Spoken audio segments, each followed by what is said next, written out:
All right, you ready, video? There's gotta be child lock on this. How do I put it back? This is the 2025 Cadillac Escalade. Just kidding. It's the Cadillac Escalade IQ. IQ for all electric. There's a lot of reasons why this Escalade is the most beautiful Escalade yet. Part of it has to do with the long dash to axle ratio, so it's got this long nose. Also has these really beefy 24-inch wheels, the largest wheels ever on an Escalade. 35-inch tires, then you got an air spring suspension right here, plus adaptive dampers for a comfy ride. That is the latest version of the Magna Ride. This running board is static. This tester is equipped with $17,000 worth of options, so normally it's $150,000. This is $167,000. This is a $6,000 paint coat, which is gorgeous. It is midnight steel frost or something, and then in addition it has the executive rear seat package with the captain's chairs, the entertainment system. It's got a fold out table so you can do work if you're being chauffeured around in Beijing or wherever you might be, although it's not sold there yet. It resolves beautifully in this roof line into the tailgate. Tons of cargo room in back behind the third row seats. You could definitely fit a modest Costco run, grocery runs. You got power folding third row seats. Press and fold. The headrests automatically collapse. All these sensors on the doors, all these sensors everywhere else. I wish Cadillac could have put a sensor in so that it would automatically move the second row forward so the third row would fold flat. But you know, for $167,000, you can only ask for so much.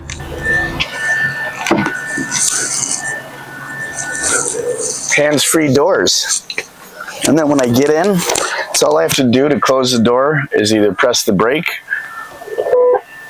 or the stalk. Chivalry is not dead, Cadillac Escalade, because I can open up the door for my passenger without having to get up. I can open all four doors with just the swipe of a finger.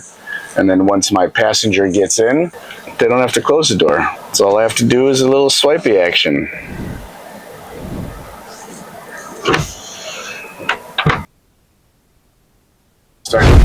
Okay, look, Star Wars, Family Guy. Oh my gosh.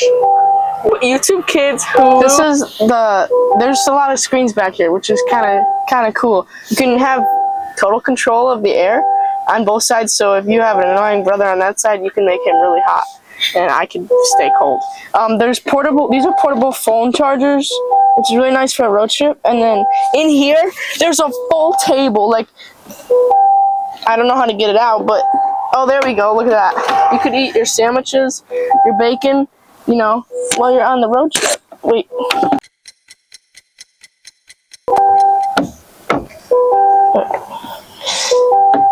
Oh my gosh, look at that. It's like an airplane.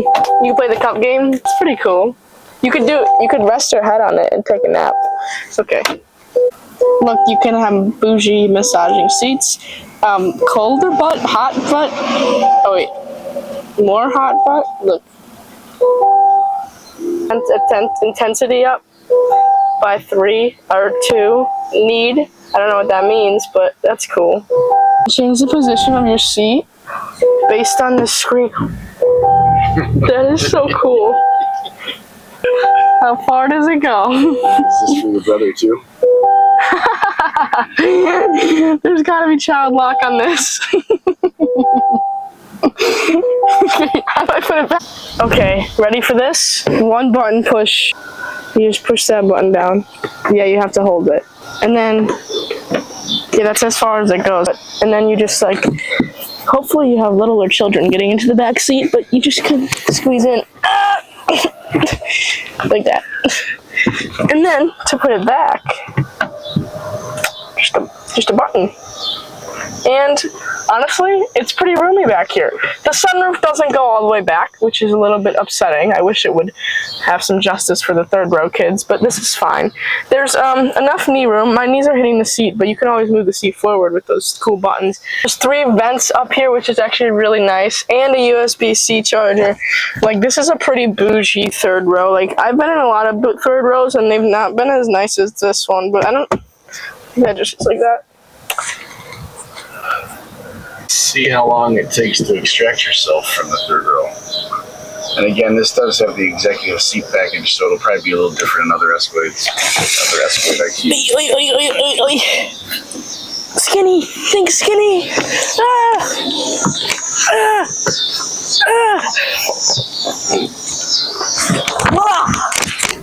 This beautiful beast weighs over 9,000 pounds. But what is 9,000 pounds? It's 4.5 tons. But what's 4.5 tons? For a country obsessed with weight, most people don't really know the weight of their vehicles. Most mid-sized crossovers weigh about 4,500 pounds. So this is double the weight of most mid-sized crossovers. Not only that, it's 50% heavier than the gas version of the Cadillac Escalade four-wheel drive with the V8 engine. Most of that weight, or a lot of that weight, comes from GM's massive 205 kilowatt hour battery pack that's shared with the Hummer EV, the Silverado EV, and the GMC Sierra EV. In the Escalade, that battery feeds two permanent magnet motors, and those motors combine to make 680 horsepower, I think, and about 615 pound-feet of torque. That is, until you click this V button. And this V button stands for Velocity Max, and that is the replacement for the WTF watts to freedom that is in the Hummer. And when I click this button, I can then generate 750 horsepower and 785 pound-feet of torque. What might be more important to Escalade drivers, especially with three-row family hauling, is that this, because of its massive battery pack, has an estimated range of 460 miles. Now, the EPA doesn't technically certify it. Because this vehicle weighs so much, it doesn't have to meet most of the regulations set by the EPA, because our government works at a speed of about every half century for updating things. Velocity Max mode, or whatever it's called. It goes 0 to 60.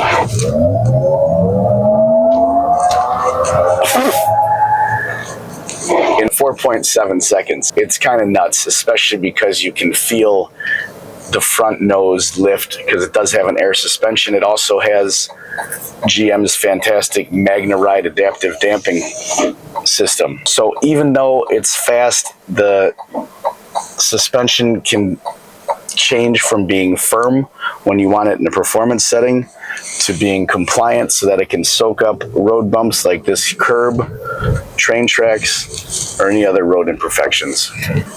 Another part of the technological marvel that is this Escalade IQ is it has rear axle steering, turns out of phase or counter phase at 7.5 degrees, which means that it really shrinks this massive wheelbase and this massive vehicle down so that you can make U-turns and park in spaces that are much smaller than you would with any other vehicle.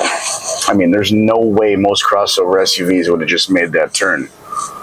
It's pretty remarkable, and it really helps keep this size manageable for families that would be driving it. One of the things I'm not a fan of, and this is kind of true of most EVs, is that when I press the park button on the gear stalk, that's all I have to do is get out and the car will shut down.